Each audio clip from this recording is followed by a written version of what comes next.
Now we're coming back. Yeah, we are. All right. All right. Hey, everybody. Welcome back to day 9 of 42 days of magical practice.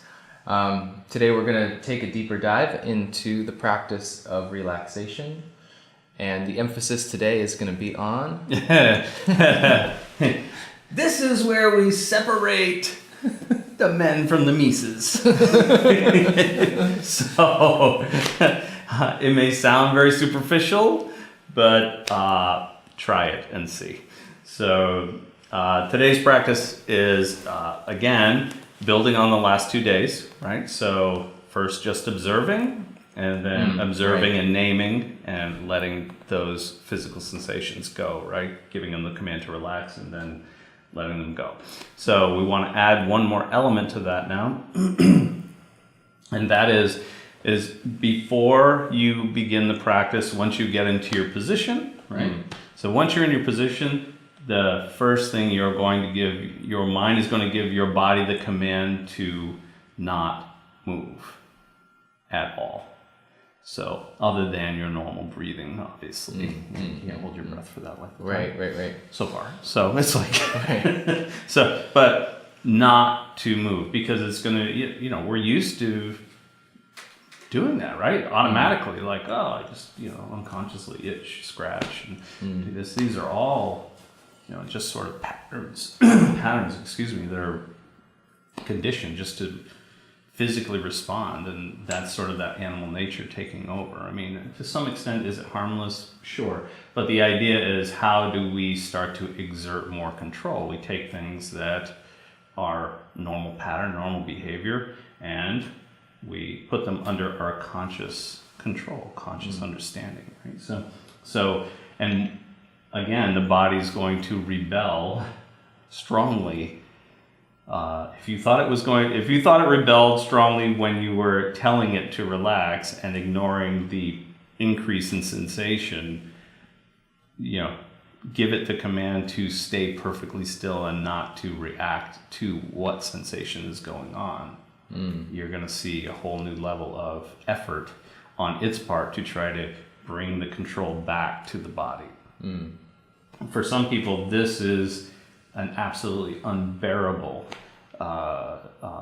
exercise, and for others, they will get through it with a relative ease. I mean, again, depending on their level of ability to control the body. So, but the idea is, again, the very first command I tell myself is get my comfortable position, whatever that is, and I tell myself from this position, I'm not going to react. I'm not going to move. I don't physically move at all.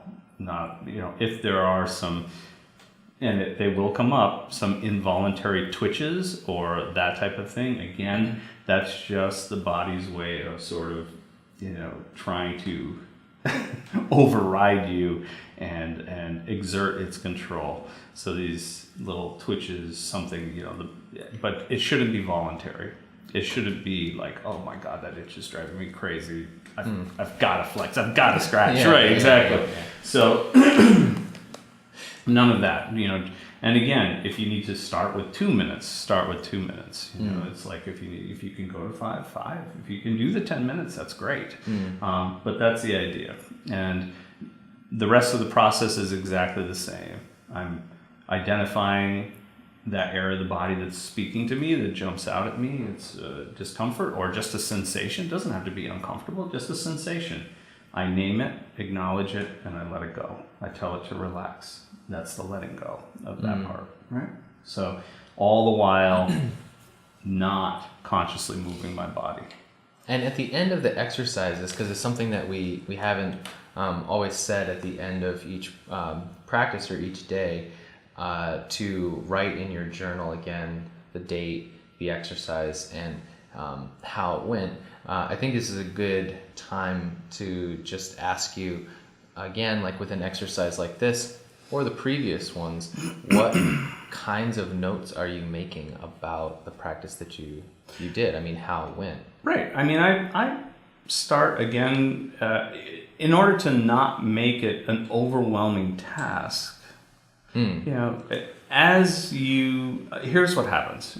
people start to do journaling or all of that stuff, and that consumes so much time because they think they have to put down every minutia of what's going on, every itch, every scratch. oh every my tension, god, you know, and it, or in any exercise, right? They're journaling every little thing, every detail of oh my what god, happened. this is what I had, and this was my emotional response to this is what I ate today, and you know, and oh, I stubbed my toe, and that must be a reaction to this, and it's insane. Literally. So, you know, you don't want to get it to that point. It should not be one more chore that you're giving yourself, because that's one more thing that your mind and your body will say, oh, you don't have time for that today. You've got to get to work. You've got to do this. So do it later.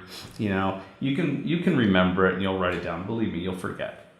You'll forget in a few hours. You'll forget exactly what if you don't do it. So, but it's this way of kind of getting over on you again. So, again, I find that journaling is most useful when it's cursory. You know, if there's anything that's really you have an outstanding event that happens, then you're going to write down more detail. But you're going to want to do it. It's not going to be a chore for you.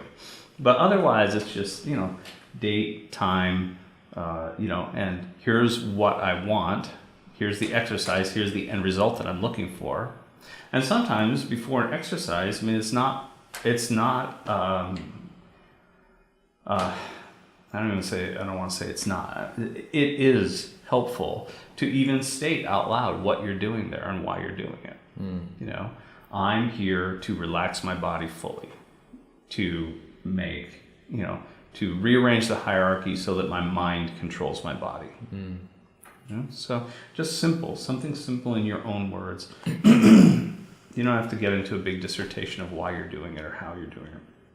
Just stating, you know, exactly what you're doing there and why you're doing it. That's it. And with this, it would be I'm exerting my control over the body. I'm putting my mind in control of my body. Even something as simple as staying still, regardless of any sensations. Regardless of any sensation that comes up, and I think most people will be surprised at the things that actually your mind or your body will conjure up to get you to move. I mean, I've experienced a lot, and I've heard way more probably than I want to hear of different sensations that seem to be happening, and then when the people jumped or moved, there was nothing. It wasn't. And that just goes to show you that the body is completely devious in, you know, staying in control, and will do anything to keep it in the place where it is right now. And do you find that making those little notes after the exercise actually enhance that process of rearranging that? Oh, sure. Yeah, because again, it will, you know, you're solidifying, right? You're taking the thought or even the experience, which is internal, right? Yes. And you're physically creating it on a page. Once you put it down, you can't change it. Right. You can't. Your mind can't readjust it in your head and say, "Well, I really did better than I thought I did." Or, you know, once you write it down, it's there. You go back, you read it. It's objective for the most part. Right. And is there a certain tact that you take when you're writing those notes so that you don't get into too much of a judgmental place about, like, I did the exercise well, I did it poorly, I did it this or that, or I mean, how do you know? It's not.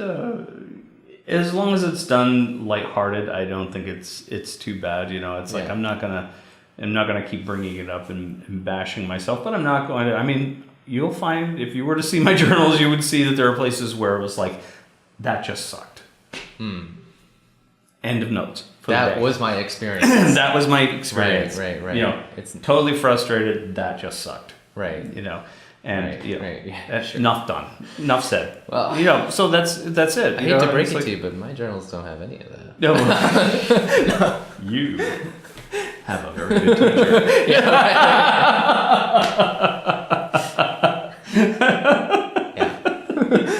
So, but that's the idea. So again, I just, you know, I list it, you know, and again, for me, it's more like a lab notebook. So I'm putting down the details that are there, but it's sort of like bullet points. Unless something really phenomenal happens. And then then I want to write it out in more detail. Anything like that, yes, put it down if it's important to you. But don't think that every little thing is important. It's not. It'll make it a chore, and it's just a trick to get you to overextend yourself. We want to keep it. Remember that idea of, I did it and I feel good about it and I got some result, positive, negative, however you want to do it. I got the end result. I didn't get the end result. Either way, it's no judgment. It just is, right? But I want to do more, but I don't. And so it keeps me wanting to come back for more over and over again, right? So it's like you're being your own pusher. It's like, here's a freebie, and you'll come back for more. It's like, now we're going to charge you. It's that, again, I want to do more, but I don't. And so that's the idea. So it'll keep you sort of invested and engaged in the process and in that sort of adventure mode, where it's like, oh, what's going to happen tomorrow? Or maybe it'll be better tomorrow. Maybe it'll be worse tomorrow. We don't know. But I'm going to do my best at what it is and see what the end result is. And if it starts to really trail, then I'm going to ask a question and find out, well, maybe I'm just doing something a little bit off, or maybe I have a different conception of what's supposed to be happening here, or maybe I'm right on track and I don't even know, and I'm just being extra hard on myself. Or, there are lots of variations there. Everybody's an individual, right? So, and that's why we have the support for this too, right? So that people can come and ask questions, and it's an extremely personal and individual thing. So it's important that they have that feedback so they know, I don't want to waste my time. The only waste of time would be to continue to do something that isn't producing. And doing the same thing and not having it produce the outcome that you want.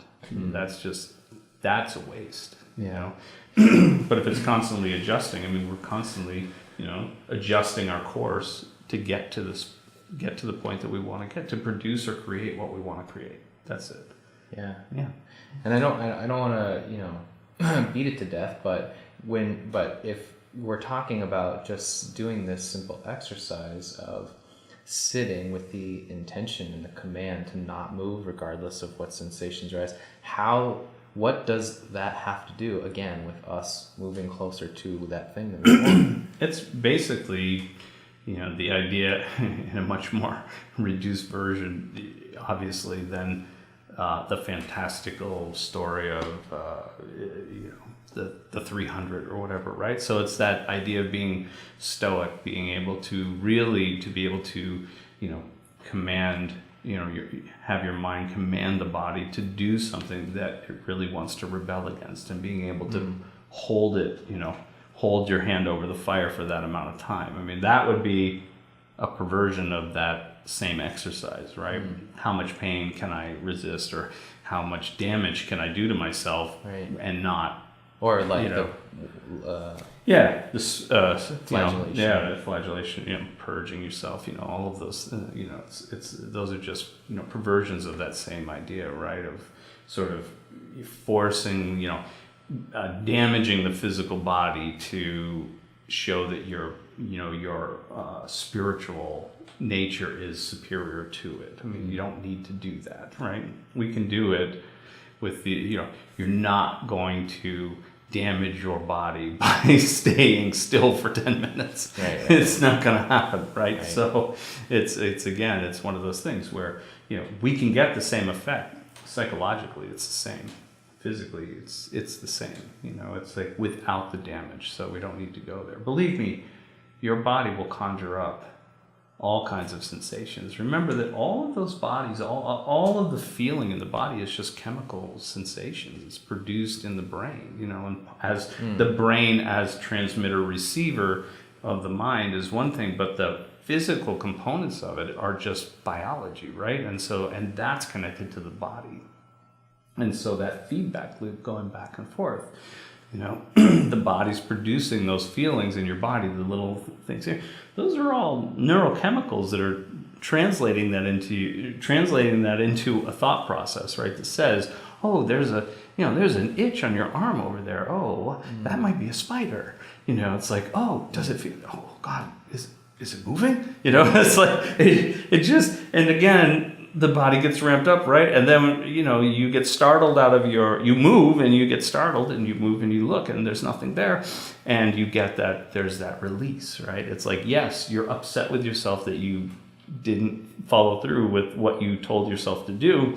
But there's also A reward for a doing reward for doing it, right? Because the body knows the way to get to you is give you more dopamine, right? So it's like dopamine is that end response of all of these things, right? So it's like, yes, you And get when you get that, right, that release is a dopamine rush, right? So it's like bringing that up, that fight or flight, that, you know, adrenaline, cortisol, and, you know, all of these, you know, tense, you know, chemicals, you know, and then the relaxation of them or the release of them and the dopamine rush is like this huge, you know, release, this relaxation, right? but it's just a reinforcing of the hierarchy that we don't want, which is body over mind. Because eventually what's going to happen is if you resist it long enough and continuously enough, right? Because it's a hypnotic rhythm, you've got to keep doing it, keep doing it, keep doing it. It's going to force the pruning, right? The pruning of the channels that are already connected. It's going to force them to be pruned away, to shrivel up and die. And the new ones, what's your new dopamine release? The new dopamine release is, yes, I did it. You know, I got through this, and I have less, each time I have less and less interference, and now the body is slowly under my thumb. You know, this hierarchy is starting to come back into right relationship, and that's a huge dopamine release, and that dopamine release is done throughout the course of a day. I mean, you're going to be walking on cloud 9, you know, at that point. So when you can do that consistently, and you can say, regardless of what it is, I mean, you know, in some schools, I mean, they train they have a set number of years that they sort of allocate to what they call breaking the body, right? Which is meaning that at the end of that time, your body will do exactly what your mind commands it to do without question, regardless of what that is. So that's a little extreme, but it's there, right? So that's the idea. So it's in full control of the physical body. So but somewhere in between there, for most of us, it's that, you know, you're going to get that, you know, as you follow through with what you think, what you think, you speak, what you speak, you do. When those things are in alignment, we get that nice smooth dopamine release through the day. You know, it's like as we complete each task, it's like, oh yeah, I'm in the zone. It's in the flow, right? Everybody talks about the flow, about being in the zone, about all this. And that's like it's the same with this. When you're in the flow, it's like your power is so directed, and, you know, the ease of which you go through each task is so enhanced that flow is there. That dopamine is released on a regular basis. And the body doesn't want to go back to the other way. Not that it won't test you here and there, or not that you won't be, you know, tempted to do other things, but the idea is that as, you know, you sort of bring it back on task, you know, there's that release of dopamine that says, I got this. You know, it's like I'm in the sweet spot. And that's what it is.